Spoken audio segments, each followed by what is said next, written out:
Bonjour, je m'appelle Fadidawa. Aujourd'hui, on va continuer le chapitre de l'espace vectoriel et maintenant on va commencer par le paragraphe des applications linéaires. On va tout d'abord définir que veut dire une application linéaire.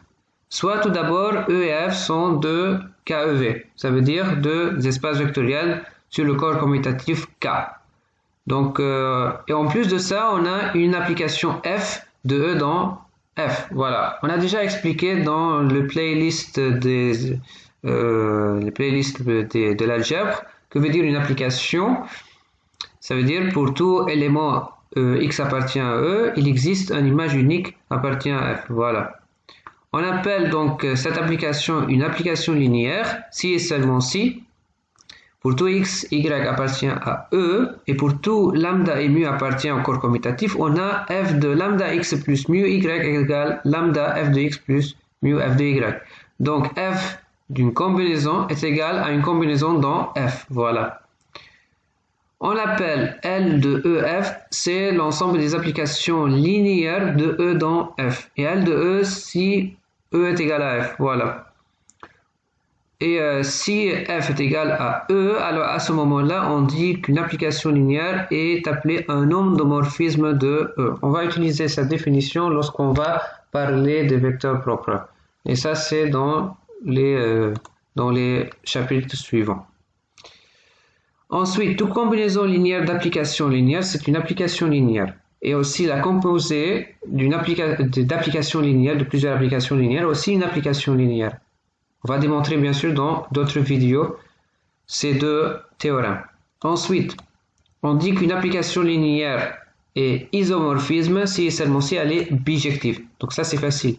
La réciproque d'un endomorphisme est une application linéaire. L'image directe d'un sous-espace vectoriel de E, par exemple A c'est un sous-espace vectoriel de E, alors son image ça veut dire f de A, tel que f est une application linéaire. Ok, on parle de f, c'est une application linéaire. F de A, c'est un sous-espace vectoriel de f. On va démontrer ça, bien sûr. L'image réciproque d'un sous-espace vectoriel de E, ça veut dire f-1 de B, par exemple, B c'est un sous-espace vectoriel de f, est une application, par l'application linéaire, est un sous-espace vectoriel de E. Ça veut dire f-1 de B, tel que B c'est un sous-espace vectoriel de f. f-1 de B, c'est un sous-espace vectoriel de E. Voilà. Ensuite, ce sont des définitions. On appelle noyau de l'application linéaire f le sous-espace vectoriel de E tel que ker c'est donc la notation du noyau de l'application linéaire, car f est égal à l'ensemble des valeurs de x appartient à E, tel que f de x est égal à 0.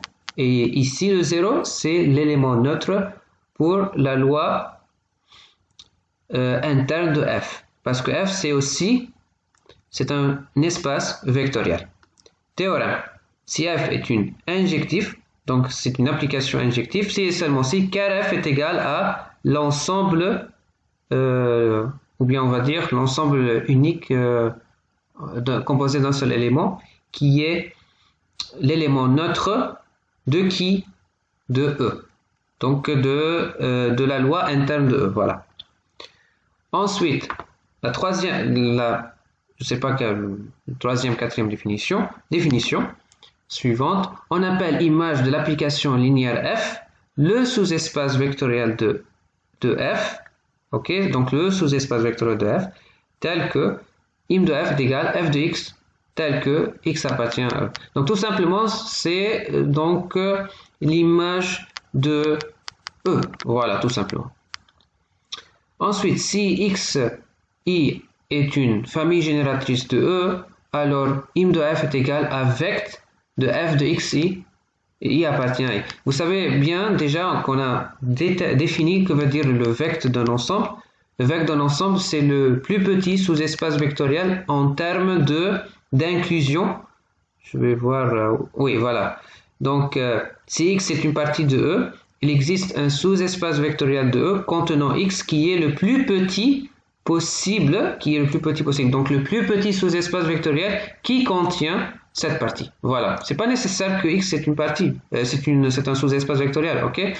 Mais juste x c'est une partie de E.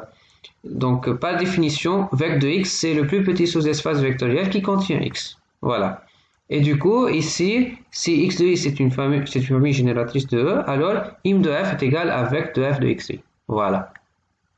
Donc, bien sûr, juste j'ai lu en fait les définitions, les théorèmes. Maintenant, on va prouver dans d'autres vidéos. Tout d'abord, toute combinaison linéaire d'application linéaire est une application linéaire. Ça, c'est donc une vidéo avec, bien sûr, la composée d'application linéaire, c'est une application linéaire. Donc, ça, c'est la prochaine vidéo, la démonstration de cette propriété. Ensuite, l'image directe d'un sous-espace vectoriel de E par une application linéaire, c'est un sous-espace vectoriel de F. Ça, c'est donc la deuxième vidéo. La troisième vidéo, ou bien on va combiner les deux vidéos.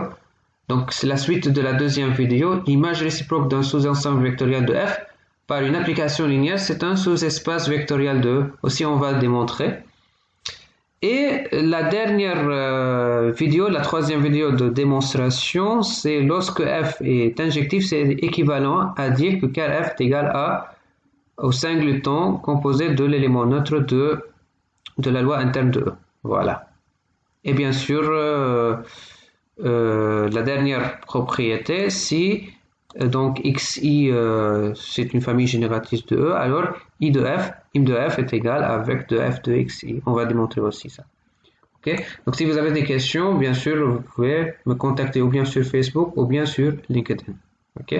Donc à la prochaine vidéo, les vidéos de démonstration. Salut.